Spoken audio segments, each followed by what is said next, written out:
Hello, my name is Ani. Today I am reading a story by Rustin Bond, The Boy Who Broke the Bank. I'll start. Nathu grumbled to himself as he swept the steps of the People Nagar Bank, owned by Seth Govindram.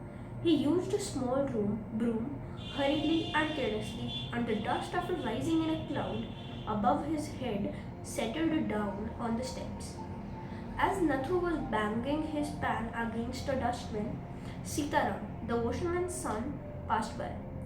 Sitaram was on his delivery round. He had a bundle of freshly pressed clothes balanced on his head. Don't raise such dust, he called out to Nathu.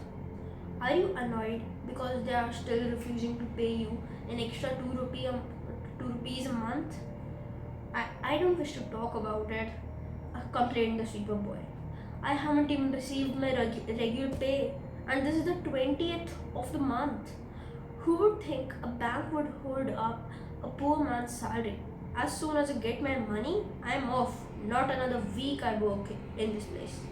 And Nathu banged the pan against the dustbin several times, just to emphasize his point and giving himself confidence.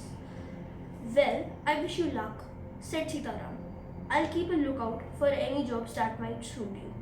And he plodded barefoot along the road, the big bundle of clothes hiding most of his head and shoulders. At the fourth home he visited, Sitaram heard the lady of the house mention that she was in need of a sweeper. Uh, Tying his bundle together, he said, I know of a sweeper boy who's looking for work. He can start from next month. He's with the bank just now, but they aren't giving him his pay, and he wants to leave. Is that so? Said Mrs. Srivastav. Well, tell him to come and see me tomorrow. And Sitaram, glad that he had been a service to both a customer and his friend, hoisted his bag on his shoulders and went his way. Mrs. Srivastav had to do some shopping. She gave instructions to the ayah about looking after the baby and told the cook not to be late with the midday meal. Then she set out for the People Nagar marketplace to make her customary tour of the cloth shops. A large shady tamarind tree grew at one end of the bazaar, and it was here that Mrs. Srivastav found her friend, Mrs. Bhushan, sheltering from the heat. Mrs. Bhushan was fanning herself with a large handkerchief. She complained of the summer, which she affirmed was definitely the hottest in the history of People Nagar. But then, um, but then showed Mrs. Srivastav a sample of the cloth and she was going to buy. And for 5 minutes they discussed its shade, texture, and design. Having exhausted this topic, Mrs. Srivastav said, Do you know, my dear, that Seth Govind Ram's bank can't even pay its employees? Only this morning I heard a complaint from the sweeper who hasn't received his wages for over a month. Shocking, remarked Mrs. Bhushan. If they can't pay the sweeper, they must be in a bad way. None of the others could be getting paid either. She left Mrs. Srivastav at the tree. She left Mrs. Srivastav at the tamarind tree and went in search of her husband, who was sitting in front of Kamal Kishore's photographic shop, talking with its owner, talking with the owner. So there you are, cried Mrs. Bhushan. I have been looking for you all for almost an hour. Where did you disappear? Nowhere, replied Mr. Bhushan. Had you remained stationary in one shop, I might have found you. But you go from one shop to another like a bee in a flower garden. Don't start grumbling. The heat is trying enough. I don't know what's happening. I don't know what's happening to People Nagar. Even the bank's about to go bankrupt.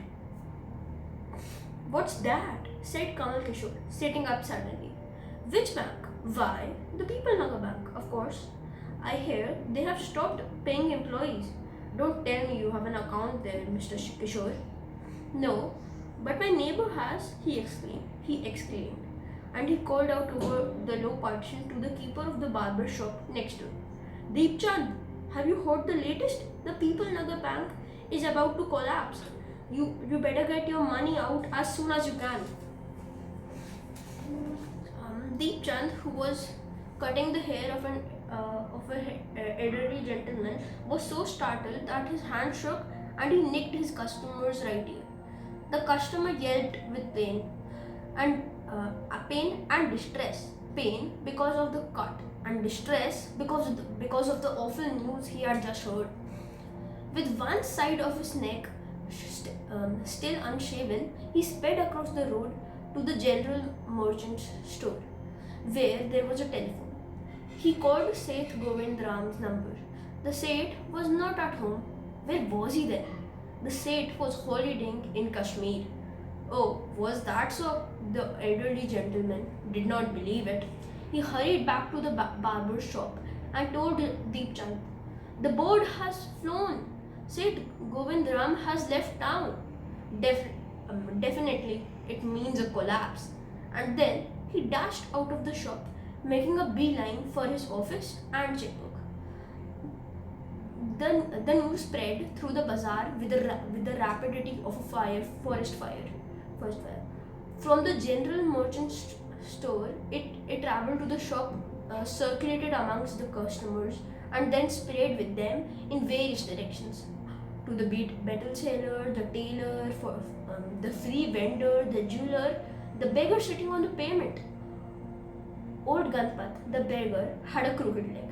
He had been squatting on the pavement for years, calling for alms. In the evening, someone would come with a barrow and take him away. He had never been known to walk, but now, on learning that the bank was about to collapse, Ganpat astonished everyone, leaping to his feet and actually running at top speed in the direction of the bank. It soon became known that he had 1,000 rupees in savings. Men stood in groups at street corners discussing the situation of the people. People Nagar seldom had a crisis, seldom or never had floods, earthquakes, or a drought.